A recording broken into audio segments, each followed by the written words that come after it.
Voldria encetar aquesta intervenció amb el nostre contundent suport, el suport del meu grup de Granollers Primàries, al quart pla d'igualtat de gènere de la nostra ciutat. Però voldria també fer-ho encetant una reflexió profunda sobre el principi d'igualtat. No voldria fer-ho sense anomenar Abraham Lincoln, un dels presidents dels Estats Units més reconeguts de tots els temps, que malgrat conduir el país durant la guerra més violenta i de major crisi moral, constitucional i política del seu país, el que va ser la Guerra Civil Americana, va aconseguir abolir l'esclavitud. El seu discurs de Gettysburg, de l'any 1893, de només 3 minuts de durada, s'ha convertit en una declaració icònica de la dedicació americana als principis de republicanisme, igualitarisme, llibertat i democràcia, citant el moment fundador, un segle abans, de la Revolució Americana i de la Declaració d'Independència dels Estats Units d'Amèrica, que establia allà que tots els homes són creats iguals. Allí va reafirmar que tots els homes neixen iguals, però va dir també que aquell moment, el del naixement, era a la vegada possiblement el darrer moment on la igualtat era realment factible.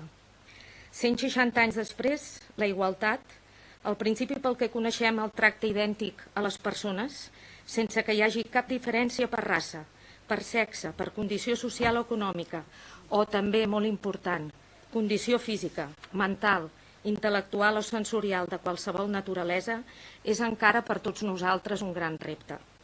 Reconèixer que totes les persones tenen els mateixos drets i les mateixes oportunitats és més que un objectiu. És una condició prèvia per afrontar el repte de reduir la pobresa, promoure el desenvolupament sostenible, el respecte i la tolerància a la diversitat i, sobretot, una condició prèvia per a la construcció d'un bon govern. La nostra història recent ens dona exemples d'igualtat com l'abolició de l'esclavitud, l'accés al sufragi universal, el dret a la salut, el dret a la llibertat d'expressió, que no sempre hem respectat, i en tenim exemples recents com Valtònyc o Pablo Hasél. Ens ha donat també exemples en el dret a l'accés a la justícia, on encara queda molt camí per fer. Però la desigualtat, per exemple, és vigent en el nostre món, també en el món desenvolupat i occidental, en els nostres carrers de la nostra ciutat, davant situacions com la pobresa extrema, l'atur i la falta de feina, la desnutrició infantil, la discriminació cultural i ètnica, en la diversitat de gènere per al qual s'aprova avui el quart pla, en injustícies fiscals, en l'accés a l'educació, en la mobilitat davant barreres arquitectòniques i també, per què no dir, en la concentració del poder polític. L'escriptor Francesc Balzac va escriure que potser la igualtat era un dret, però que no hi havia poder humà que aconseguís mai convertir-la en un fet. Nosaltres, però, creiem, com a grup de Granollers Primàries, que el pla que es presenta avui d'igualtat de gènere marca les pautes de treball i reflexió per convertir-lo en un fet, malgrat les paraules que va dir Balzac fa molts anys. Ja en la pàgina 4, en el preàmbul d'aquest document extens que té 108 pàgines, es diu que el pla declara la voluntat d'incorporar la perspectiva de gènere de manera transversal en la visió i transformació de la ciutat, com ha dit la regidora Villegas. I això ho fa planificant polítiques que van des de la contractació laboral i segregació vertical fins a l'urbanisme de la ciutat. I aquest és un punt molt important per nosaltres. Té també, al nostre entendre, un segon punt molt fort, una àmplia participació de persones de totes condicions i formació que al llarg d'aquests mesos han aportat la seva visió i les seves idees. A la pàgina 28, per exemple, es proposa fer més visibles les dones en la comissió de nomenclàtor. Pensar-hi quan hem de posar noms a carrers o places. Recordem que cal convocar-la, per exemple. A la pàgina 30 es menciona la qualitat de l'aire com a condicionant social de la salut per l'Organització Mundial de la Salut des d'una perspectiva de gènere. I a la 32 i 33 que cal millorar la seguretat de les persones que van a peu. Jo els recordo que aquest grup des dels seus inicis ha proposat accions per millorar aquests condicionants i que seguim oberts a parlar-ne per fer-ho possible. En el tercer eix, a partir de la pàgina 49, un conjunt de dades posen en evidència que des de l'any 2011 el percentatge de denúncies ha ascendit per violència masclista al 52%.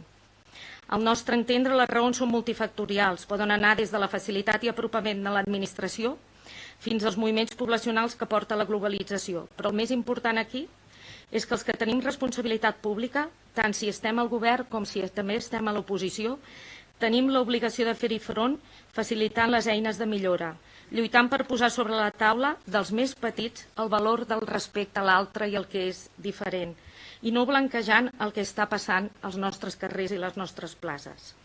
L'ànima no té gènere i la igualtat avui ha de constituir un valor essencial i imprescindible per al progrés de la societat, perquè significa respectar la forma de ser de l'altre, significa posar en valor la diversitat i ofereix la possibilitat de que cada ser humà tingui els mateixos drets i oportunitats per aportar al conjunt de la nostra comunitat les seves opinions, les seves capacitats, el seu treball, el seu esforç, els seus coneixements i la seva solidaritat.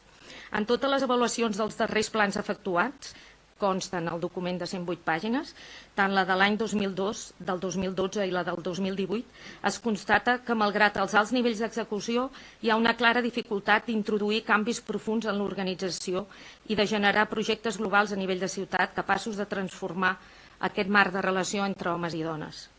Un bon pla d'igualtat hauria d'anar més enllà de les accions tècniques o normatives i fomentar una xarxa comunitària dins la ciutat.